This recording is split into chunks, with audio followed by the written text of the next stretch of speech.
कि जो साइंटिफिक जो डेटा मिला है उसी हिसाब से हम कल्याणकारी योजनाएं, जो लोग गरीब हैं, जो जातियां गरीब हैं, हालांकि गरीबी हर जातियों में है, तो उनके लिए जो है विशेष योजना जो है हम लोग बना करके लोगों को लाभ पहुंचाने का काम करें। और ये वीडियो सुना आपने, तेजस्वी यादव का वीडियो है। उन्होंने साफ साफ कहा है कि जाति जनगणना से देश मजबूत होगा, समाज के हर वर्ग के लोगों को फायदा मिलेगा और जातिवाद खत्म होगा।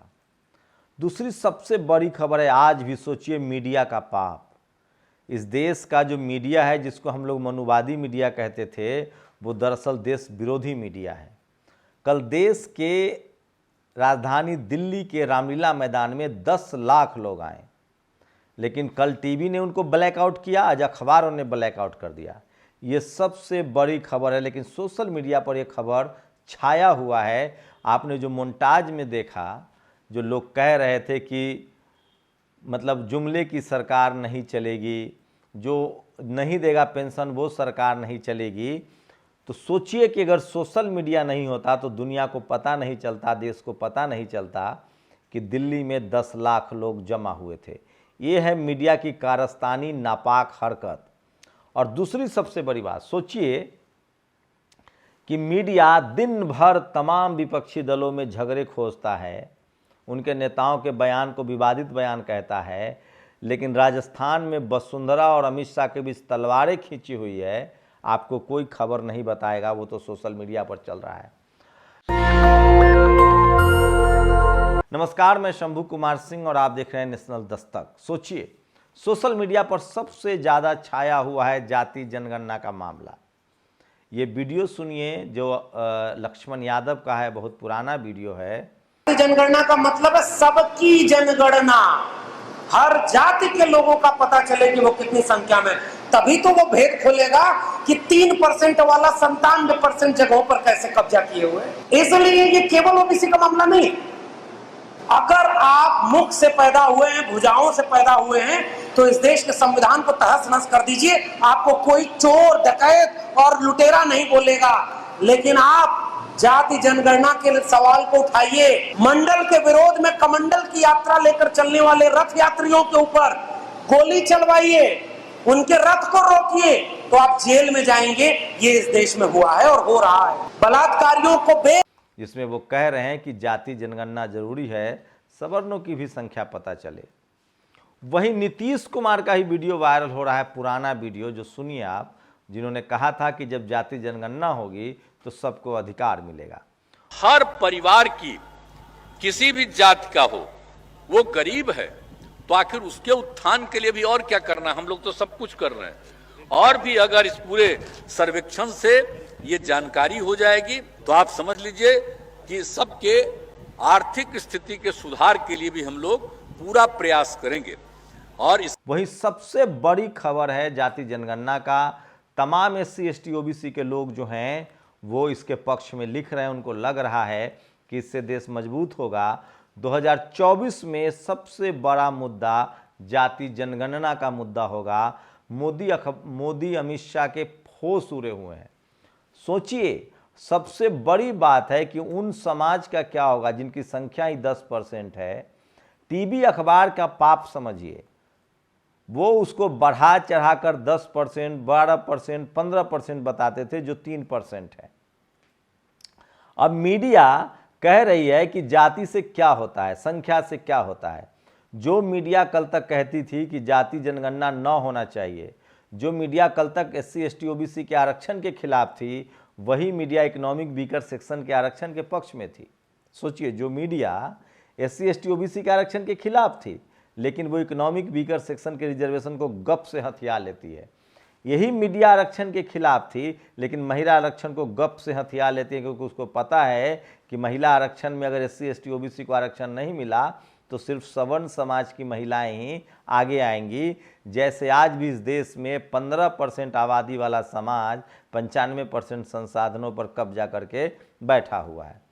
सोचिए मीडिया की हरकत। 10 लाख लोग राजधानी दिल्ली में आते हैं, वो नहीं दिखाता है, बताता नहीं है, ब्लैकआउट कर देता है। आप ऐसे मीडिया पर भरोसा करेंगे? इस देश की मनुवादी मीडिया पहले SC ST OBC के खिलाफ थी, गरीब और अल्पसंख्यकों के खिलाफ थी, अब तो वो तमाम सवर्ण विपक्षी दलों के भी खिलाफ है। चाहे भले वो ममता बनर्जी क्यों ना हो, अरविंद केजरीवाल क्यों ना हो, ये सब जो बीजेपी के साथ नहीं है, मीडिया उसके साथ नहीं है। मैं फिर कह रहा हूँ, ये सब पैसा के बल पर नहीं हो रहा है, ये सब ताकत के बल पर नहीं हो रहा है, दबाव में नहीं हो रहा है। ये सबके पीछे जाति है, इस सबके पीछे धर्म है। इस मीडिया का जो जाति कैरेक्टर है वो 10% लोगों को की जाति के लोग मीडिया में हैं, और जब तक media, judiciary, college, university, bureaucracy में ये भागीदारी नहीं बढ़ेगी सबकी, तब तक ये होता चलता रहेगा। सोचिए, जो मीडिया आपको चपरासी नहीं बनने देना चाहता है वो चीफ मिनिस्टर बनाएगा। तो लगातार RSS, बीजेपी और प्रधानमंत्री के पक्ष में हवा बनाई जा रही है। राजस्थान में सोचिए, 4 PM चैनल ने लगातार खबर दिखाई कि किस तरह से राजस्थान में बीजेपी ने कहा वसुंधरा राजे को कि गहलोत के खिलाफ लड़ जाइए, वसुंधरा राजे ने मना कर दिया।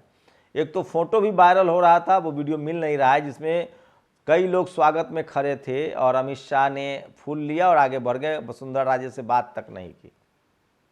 तो तलवारें खींची हुई है, बीजेपी बैकफुट पर है और जाति जनगणना ने उसे और बैकफुट पर डाल दिया है।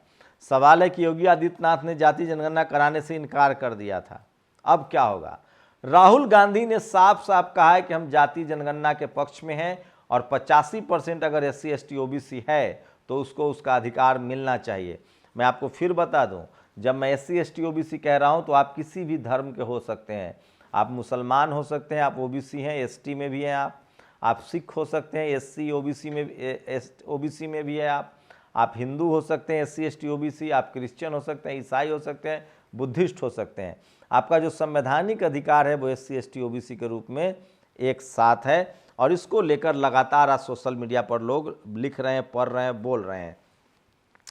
तो यूपी सरकार जनगणना कराएगी नहीं, बीजेपी बैकफुट पर है। अब बीजेपी की तरफ से देखना है कि क्या होगा, लेकिन मीडिया अपने काम पर लग गई है। जो मीडिया कल तक आरक्षण के खिलाफ था, तब तक जब तक इकोनॉमिक वीकर सेक्शन का आरक्षण नहीं लागू हुआ था। इसीलिए संजय सिंह का ये वीडियो सुनिए, जिसमें उन्होंने कहा कि अब तो सवर्णों को भी आरक्षण मिल गया, अब तो कोई आरक्षण के बगैर नहीं है, तो जिसकी जितनी संख्या भारी है उसको उतनी भागीदारी दी जाए। ये सुन लीजिए। कास्ट सेंसस होना ही चाहिए। उत्तर भारत में बिहार हो, उत्तर प्रदेश हो, राजस्थान हो, हरियाणा हो और बाकी क्षेत्रों में भी जाति जनगणना एक बड़ा मुद्दा है। जब तक आपको पता ही नहीं चलेगा कि किस जाति की कितनी संख्या है, तो सरकार की तमाम स्कीमें जो लागू होती हैं, आरक्षण की जो व्यवस्था लागू होती है, उसमें सभी जातियों के साथ न्याय करना संभव नहीं है अगर आपके पास जाति जनगणना का आंकड़ा नहीं होगा। देखिए, आर्थिक आधार पर न्याय के लिए मोदी जी की सरकार ने आरक्षण लागू किया है 10%,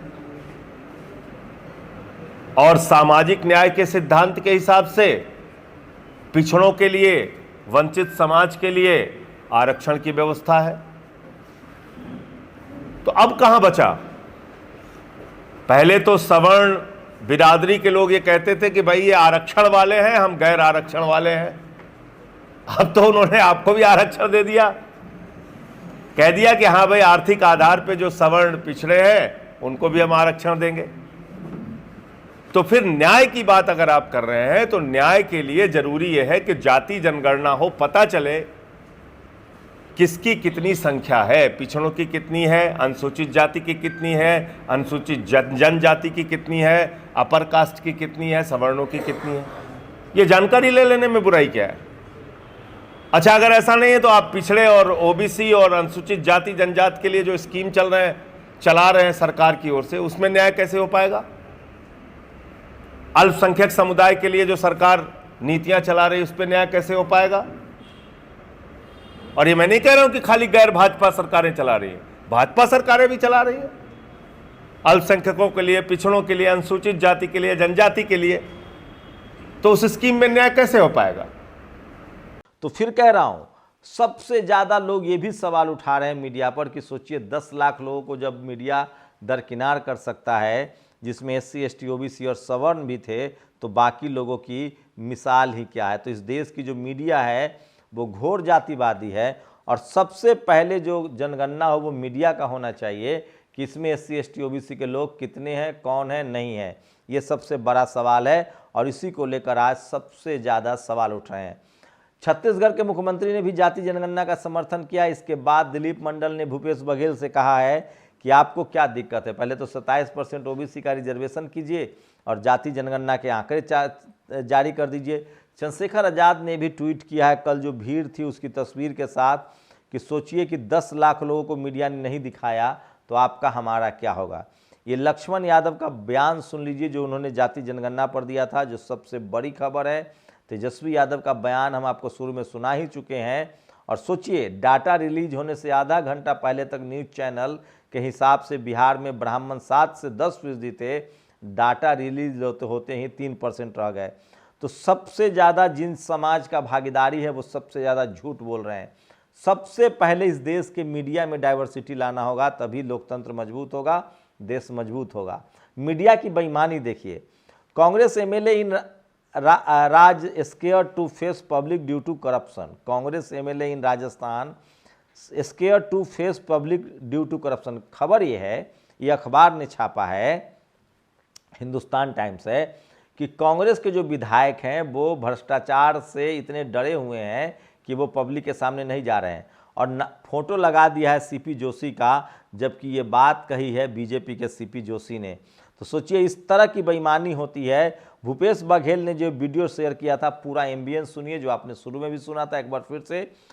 इस वाली ये सरकार नहीं चलेगी, अब की बार वाली ये सरकार नहीं चलेगी, अब की बार। इस आंदोलन को भी 10 लाख लोगों के आंदोलन को भी टीवी अखबार ने नहीं पचाया।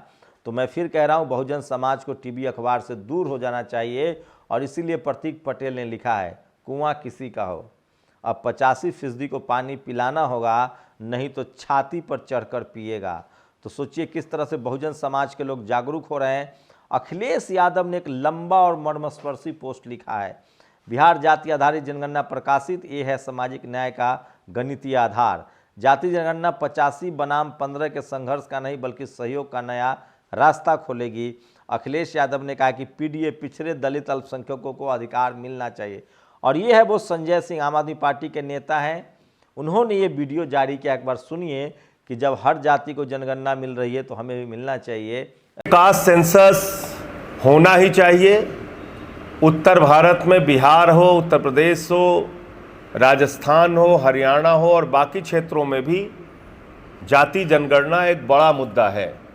जब तक आपको पता ही नहीं चलेगा कि किस जाति की कितनी संख्या है, तो सरकार की तमाम स्कीमें जो लागू होती हैं, आरक्षण की जो व्यवस्था लागू होती है, उसमें सभी जातियों के साथ न्याय करना संभव नहीं है अगर आपके पास जाति जनगणना का आंकड़ा नहीं होगा। देखिए, आर्थिक आधार पर न्याय के लिए मोदी जी की सरकार ने आरक्षण लागू किया है 10%,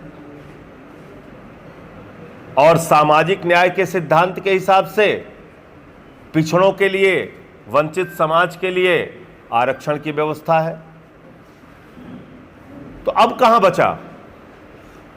पहले तो सवर्ण बिरादरी के लोग ये कहते थे कि भाई ये आरक्षण वाले हैं, हम गैर आरक्षण वाले हैं। अब तो उन्होंने आपको भी आरक्षण दे दिया, कह दिया कि हाँ भाई आर्थिक आधार पे जो सवर्ण पिछड़े हैं उनको भी हम आरक्षण देंगे। तो फिर न्याय की बात अगर आप कर रहे हैं तो न्याय के लिए जरूरी यह है कि जाति जनगणना हो, पता चले किसकी कितनी संख्या है, पिछड़ों की कितनी है, अनुसूचित जाति की कितनी है, अनुसूचित जनजाति की कितनी है, अपर कास्ट की कितनी है, सवर्णों की कितनी है। ये जानकारी ले लेने में बुराई क्या है? अच्छा, अगर ऐसा नहीं है तो आप पिछड़े और OBC और अनुसूचित जाति जनजाति के लिए जो स्कीम चला रहे हैं सरकार की ओर से, उसमें न्याय कैसे हो पाएगा? अल्पसंख्यक समुदाय के लिए जो सरकार नीतियां चला रही है उस पर न्याय कैसे हो पाएगा? और ये मैं नहीं कह रहा हूं कि खाली गैर भाजपा सरकारें चला रही है, भाजपा सरकारें भी चला रही है अल्पसंख्यकों के लिए, पिछड़ों के लिए, अनुसूचित जाति के लिए, जनजाति के लिए। तो उस स्कीम में न्याय कैसे हो पाएगा? सबको हिस्सेदारी मिलनी चाहिए। और ये है BHU के डॉक्टर जिन्होंने इस वीडियो को जारी किया है और वो कह रहे हैं कि आखिर जाति जनगणना में महिलाओं को क्यों नहीं शामिल किया गया SC ST OBC, माफ़ कीजिएगा, महिला रिजर्वेशन में SC ST OBC महिलाओं को क्यों नहीं शामिल किया गया? तो जाति जनगणना इसीलिए है कि जिसकी संख्या भारी उसकी उतनी भागीदारी। तो सबसे ज़्यादा मीडिया पर सवाल उठे और मीडिया का जो प्रोपेगेंडा है वो शुरू हो गया है, वो मैं कुछ 2 पोस्ट पढ़ के बताऊंगा। मैं इसीलिए कह रहा हूँ कि बहुजन समाज के लोग बहुत जागरूक हैं और वो थोड़ा आप भी समझिए, आरक्षण से नफरत और EVS से मोहब्बत, शास्त्रों में इसे ही दोगलापन कहा गया। सोचिए, जो सवर्ण मनुवादी मीडिया दिन रात आरक्षण को कोसती थी, उसने इकोनॉमिक वीकर सेक्शन का विरोध नहीं किया। गोदी मीडिया को देखे, पिछड़ा और अति पिछड़ा को पिछड़ा और OBC लिख रहे हैं। मंडल रिपोर्ट के अनुसार जो 52% है, बिहार में 65% है। सोचिए, मंडल कमीशन ने 52% कहा था, उसके बाद 1932 की जनगणना ने भी कहा था, अब वो 65% लगभग हो गए हैं। और अंत में जाते जाते ये है वो चमार रेजिमेंट का स्मारक है, जिसका उद्घाटन हरियाणा के बीट फॉर्म में समाज के लोगों ने सफलतापूर्वक कर दिया है। तो ये तमाम खबरें हैं जो सोशल मीडिया पर वायरल है। किसी ने लिखा है, किसी नेता को साधु संत बनते नहीं देखा, साधु संत धड़ल्ले से नेता बन रहे हैं, कुछ समझे। तो ये तमाम खबरें हैं जो सोशल मीडिया पर वायरल है। अपनी प्रतिक्रिया जरूर दीजिए। लेकिन सबसे ज़्यादा इस देश में गैर बराबरी के खिलाफ अगर कोई है, गैर बराबरी के पक्ष में है, तो वो मीडिया। जाति कुव्यवस्था, वर्ण कुव्यवस्था, भेदभाव, हिंदू मुस्लिम, जातिवाद, सब कुछ मीडिया फैला रहा है, क्योंकि उसमें एक ही जाति के लोग हैं। भारत को बेहतर मुल्क बनाना है तो 6 जगहों पर डाइवर्सिटी लागू करनी पड़ेगी। Media, judiciary, college university, bureaucracy, business, sports, खेल। जब तक इन जगहों पर इस देश के हर नागरिक की हिस्सेदारी नहीं होगी, तब तक ये मुल्क बेहतर नहीं होगा। लेकिन शुरुआत इसकी मीडिया से होनी चाहिए, जो 10 लाख लोगों को भी नहीं दिखाता है। आप सोचिए, आप कल्पना कीजिए, इस देश में जितनी गड़बड़ी है, भूख, भय, भ्रष्टाचार, बेरोजगारी, सब के लिए इस देश का मीडिया जिम्मेदार है, जो सरकार से सवाल नहीं करता है, सरकार की चापलूसी करता है, क्योंकि एक ही जाति और एक ही धर्म के लोग मीडिया में भरे हुए हैं। शुक्रिया।